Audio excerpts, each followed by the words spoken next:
On vient chanter ce chant qui nous dit « Je fais de moi un instrument d'adoration ». Et c'est vrai, c'est un petit peu sur cet élément-là que j'aimerais vous parler ce soir.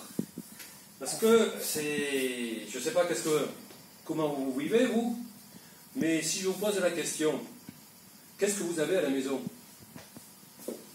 Qu'as-tu à la maison? Vous me direz, à la maison, mais j'ai bien tellement de choses. Quand il s'agit de partir en vacances, on ne sait même pas qu'est-ce qu'il faut choisir.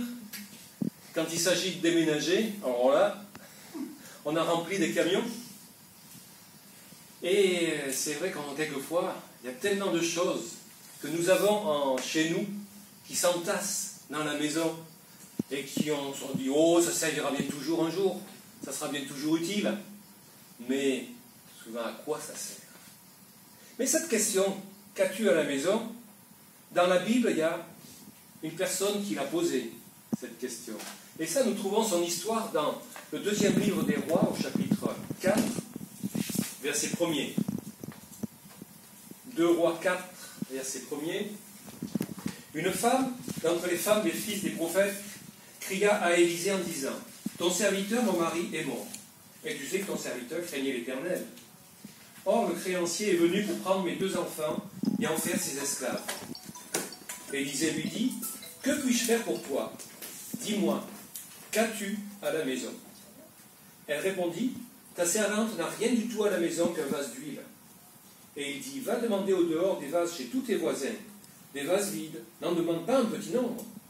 Quand tu seras rentré, tu fermeras la porte sur toi, sur tes enfants, tu verseras dans tous ces vases et tu mettras de côté ceux qui seront pleins. » Alors elle le quitta. Elle ferma la porte sur elle et sur ses enfants. Il lui présentait les vases et elle versait. Lorsque les vases furent pleins, elle dit à son fils « Présente-moi encore un vase. » Mais il lui répondit « Il n'y a plus de vase. » Et l'huile s'arrêta. Elle alla le rapporter à l'homme de Dieu et il dit « Va vendre l'huile et paie ta dette, et tu vivras, toi et tes fils, de ce qui restera. » Amen. Oui, nous voyons ce récit, qui est un récit un petit peu triste, si on peut dire. Il y a une femme qui vient de perdre son mari. Alors elle essaye de vivre, de vivoter, si on peut dire, parce qu'elle n'avait pas de travail, pas d'activité. Et puis, elle est obligée de payer ses factures, tous les jours, tous les mois. Et puis jusqu'au jour où elle n'a plus rien. Elle n'a plus de revenus. Et là, elle se trouve vraiment dans la peine, dans la souffrance, parce qu'elle n'a plus rien qui puisse l'aider. Elle ne peut plus payer. Et là, donc, ce qui devait arriver arriva. Les créanciers sont sur son dos. Les banquiers arrivent et disent, voilà, nous, on ne peut plus supporter. Trouver une solution. Et la solution, à l'époque, vous voyez ce que c'était. C'était vendre ses enfants pour en faire des esclaves. Et puis avec ça, elle allait encore peut-être vivoter un peu, au moins payer ses dettes, et pas vivre beaucoup. Et là, elle se trouve vraiment dans la peine, dans la souffrance. Mais là, ce qui est intéressant de voir, c'est qu'elle ne se sent pas toute seule. Elle fait appel à Élisée, qui est un prophète, qui est un homme de Dieu, et elle lui expose son problème. Et Élisée lui dit, mais elle lui renvoie en définitive la question. Qu'as-tu à la maison? Il lui renvoie la question en disant, mais c'est presque de dire, débrouille-toi toi-même. C'est presque un petit peu ça. Non, c'est pas tout à fait ça, mais ça y ressemble. Qu'est-ce que tu as à la maison? Et c'est vrai que quand elle a fait le tour de son appartement, de sa petite maison, il restait plus grand-chose. Tout avait été vendu, tout avait été dispersé pour payer quelque chose. Il restait juste un petit vase d'huile. Elle s'en servait pour les besoins quotidiens, pour préparer peut-être un petit peu un brin de nourriture et tout ça. C'est tout ce qui lui restait. Et donc, elle a constaté effectivement qu'il ne lui restait qu'un petit vase d'huile. Et ce vase d'huile, ça a été l'instrument. Donc Dieu s'est servi pour la délivrer, pour lui donner une solution, pour lui donner une réponse à ses questions, pour même donner la liberté à ses enfants. Et je crois que c'est comme ça que Dieu a agi. Dieu a pris une petite chose. Un petit vase d'huile, qu'est-ce que c'est? Une bricole. Dans notre maison, qu'est-ce que c'est qu'un litre d'huile? Et ça ne fait pas grand-chose, on ne va pas loin avec ça. Mais Dieu s'en est servi. Et Dieu a donné le chemin, si on peut dire, à parcourir, pour que ce petit vase d'huile serve à la délivrance, serve à la libération, serve à la guérison, serve à donner vraiment la liberté à cette femme et à ses enfants. Et cette huile qui représente un petit peu le Saint-Esprit, l'action du Saint-Esprit dans notre vie, c'est peut-être quelquefois insignifiant, mais Dieu s'en sert. Dieu veut s'en servir pour son service, pour que ça puisse multiplier, pour que ça puisse servir aussi à d'autres, parce que cette petite vase d'huile, ça a servi aussi à tous ses voisins. Ça a permis effectivement d'abreuver et de donner quelque chose à tous ceux qui l'entouraient et de vraiment lui donner une nouvelle, un nouveau départ. Ça lui a permis aussi d'être racheté, de racheter ses enfants et que ces enfants ne soient plus sous la domination du créancier, de celui qui voulait les réduire à l'esclavage. Ça nous rappelle ce que Jésus a fait. Jésus, il est venu, il a donné sa vie pour que nous soyons délivrés de l'esclavage, délivrés de ce qui nous accablait, délivrés du péché. Il a donné sa vie, c'était peut-être pas grand-chose par rapport au monde entier.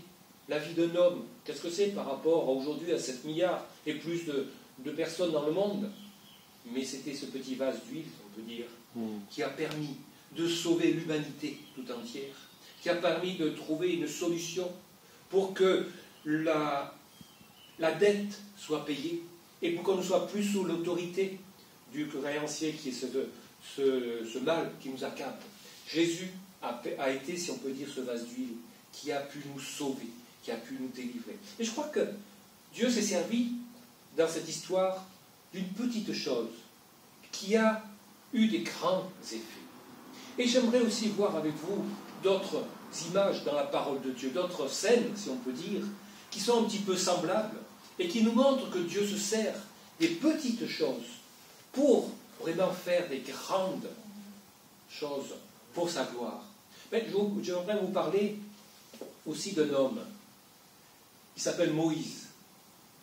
Moïse était un homme relativement bien placé à l'époque, puisqu'il était considéré comme le fils du pharaon d'Égypte, du roi d'Égypte. Il était fils de la fille de Pharaon. Et à ce titre, il avait la possibilité de, peut-être pas de régner sur le pays d'Égypte, mais au moins d'avoir une place très importante dans la domination de ce grand pays qui était l'Égypte à l'époque des pharaons. Malheureusement, il a fait une bêtise, il a tué quelqu'un, et il a dû aller se cacher, et il s'est enfui dans le désert, et il a eu une vie de berger, une vie qui était plus du tout au même niveau que celle qu'il avait auparavant. Et un jour, ce Moïse, qui gardait les brebis, qui, comme tout berger de l'époque, avait son grand manteau, son bâton, et puis qui menait son troupeau de brebis dans le désert, qui les faisait paître, tantôt à un endroit, tantôt à un autre. Et un jour, il a eu une rencontre. Il a eu une rencontre avec Dieu. Dieu lui a parlé. Et je voudrais qu'on lise ce que Dieu lui a dit quand ils se sont rencontrés. Dans Exode, au chapitre 4,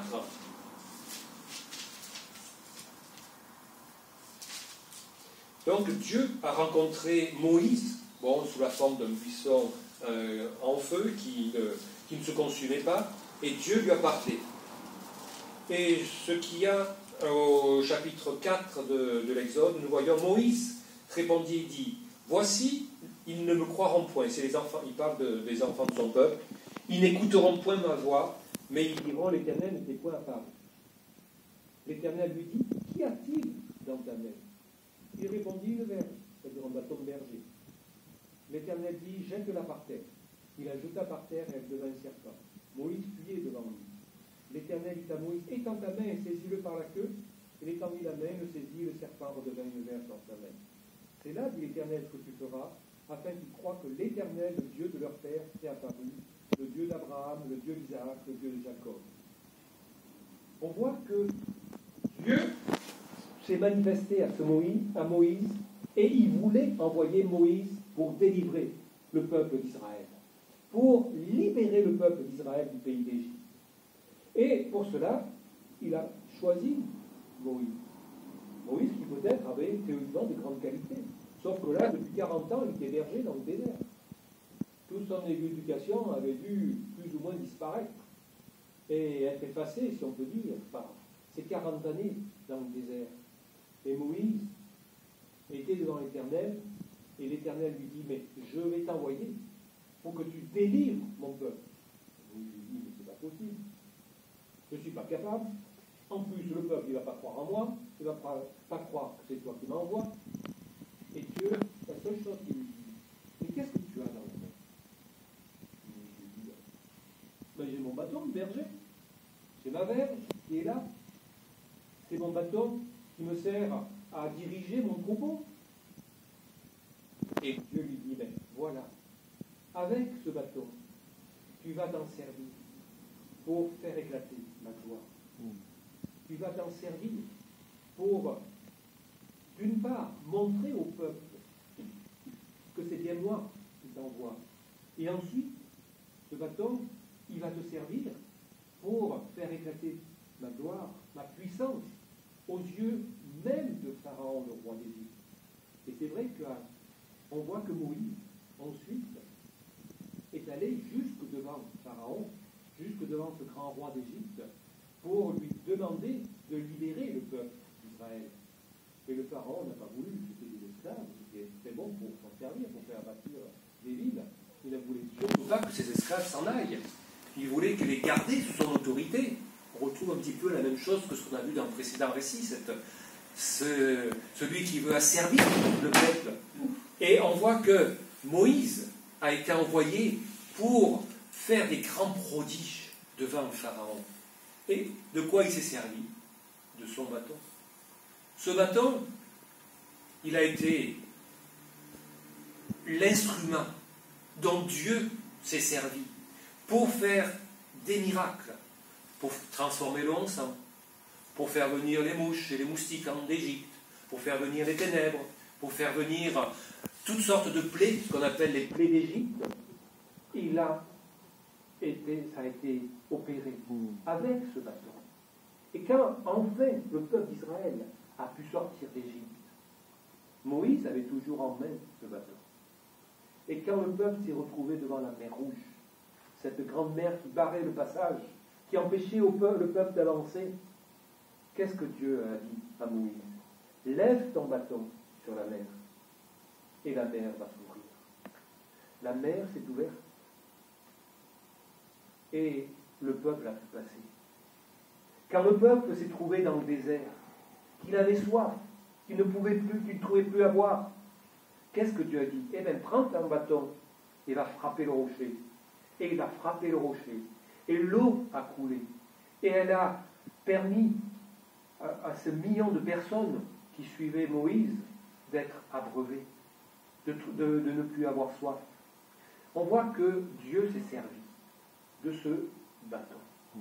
Ce bâton qui est un instrument tellement banal, tellement ordinaire, qu'il a dû prendre un arbre, un acacia qui poussait dans le désert, et qu'il a taillé un petit peu pour en faire son bâton de berger. C'est devenu un instrument de Dieu. C'est devenu un instrument dont Dieu s'est servi. Et on voit que c'est même quelque chose de fort, de grand, de puissant, parce que Dieu s'est servi de ces petites choses pour faire de grandes choses. Et comment cela s'est fait? Mais juste parce que Moïse a obéi, juste parce que Moïse a accepté, effectivement, de mettre à la disposition de Dieu ces petites choses qu'il avait. Qu'as-tu dans la main? Eh bien, juste une verge, un bâton. Et ça a servi pour faire éclater la gloire de Dieu. Je crois que c'est ça qui est important. C'est pas tellement le bâton qui était quelque chose. Le bâton, c'était rien du tout. Mais c'est ce que Dieu en a fait. C'est la façon dont Dieu l'a utilisé. Et c'est vrai que nous, on est peut-être bien faible. On n'a peut-être pas grand-chose à la maison pour le service de Dieu. On n'a peut-être pas grand-chose chez nous pour servir notre Dieu. Mais ce qu'on a, il faut qu'on puisse le donner. Il faut qu'on puisse le mettre au service de notre Dieu. Et lui s'en servira. Lui l'utilisera. Lui le fera des grandes choses avec ces petites choses que nous avons. Qu'est-ce que nous pouvons avoir? Nous pouvons avoir notre voix pour témoigner, pour parler, pour dire ce que Dieu a fait, sachant utiliser notre voix, nos paroles, que nous pouvons dire, que nous pouvons proclamer effectivement que Jésus nous aime, nous aide, que Jésus aussi est capable de sauver, de délivrer. Cette petite voix que nous avons, on peut la mettre au service de Dieu, et Dieu va s'en servir. Nous pouvons avoir nos jambes aussi pour parler, pour nous déplacer, pour aller chercher les uns les autres, pour les amener à Jésus. Nous pouvons avoir aussi peut-être des qualités pour jouer de la musique dans l'église, peut-être pour tenir le balai, pour nettoyer la salle. Il y a tellement de choses qui peuvent être faites pour Dieu. Ce sont des petites choses, mais qui aux yeux de Dieu ont de grandes conséquences. Dieu veut se servir des petits comme nous, des petites choses que nous avons, de ce que nous pouvons peut-être mépriser, dire « Oh, c'est banal, c'est rien du tout, nous ne sommes rien, nous ne pouvons rien », mais pourtant, Dieu veut se servir de cela. On voit par exemple un autre homme qui se considérait vraiment comme tout petit. Je parle de Gédéon. Gédéon, qui, dans le livre des Juges, on le trouve au chapitre 6, il est dit « Je suis le plus petit dans la maison de mon père, et je ne suis rien. » Pourtant Dieu lui dit « Mais va, vaillant héros. » Et qu'est-ce qui se passe? Eh bien, il est dans une période où il y a des grands conflits dans son peuple, où là aussi les voisins cherchent à éliminer le peuple d'Israël. Ça n'a peut-être pas tout à fait changé depuis, mais ils cherchent à le détruire d'une manière ou d'une autre. Et cet ennemi, il est là à la porte. Chaque fois qu'il y a des récoltes, il va ravager les champs, il va enlever les troupeaux, il va brûler les récoltes, tout ça, et il va faire tout ce qui est mal pour asservir ce peuple d'Israël. Et Josué ne veut pas que cela se fasse, mais il n'a pas les moyens. Il se sent faible, il se sent petit. Et c'est pour ça que Dieu, un jour, va le chercher. Il va chercher cet homme qui se considère comme le plus petit, dans la plus petite tribu d'Israël, le plus petit de la maison de son père, mais Dieu le choisit. Et il va l'envoyer combattre l'ennemi. Alors il n'a pas envie d'y aller tout seul, il appelle tout le monde autour de lui, et il y a des milliers de personnes qui se lèvent. Oh, c'est bien, on va être nombreux pour aller au combat.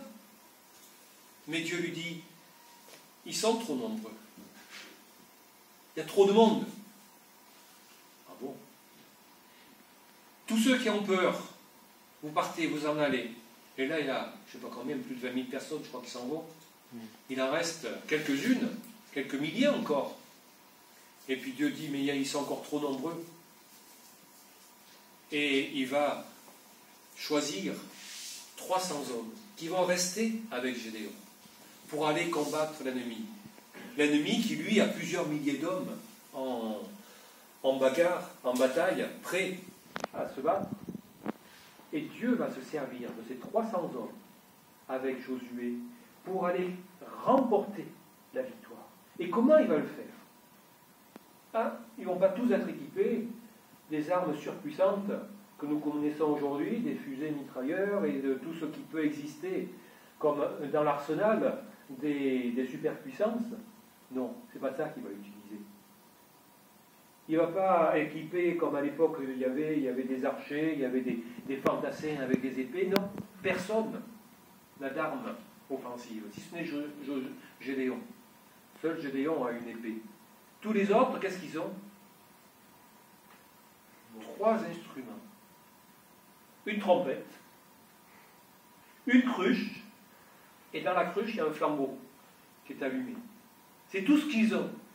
Vous me direz, pour aller à la bagarre, avec ce genre d'armes, on va à la défaite immédiate. Mais pourtant, qu'est-ce qui se passe? eh bien, ils vont attaquer l'ennemi. Avec la promesse de Dieu que l'ennemi va être détruit. Et je voudrais qu'on lise quand même le récit, c'est bien dans Juge, chapitre 7, verset 16.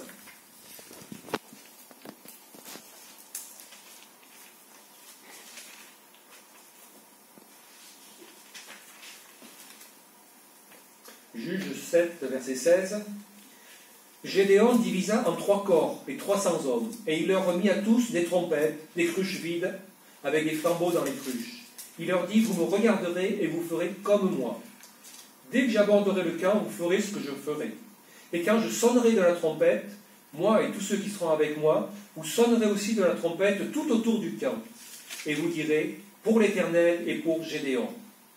Gédéon et les 100 hommes qui étaient avec lui arrivèrent aux abords du camp, au commencement de la veille du milieu, comme on venait de nous placer les gardes.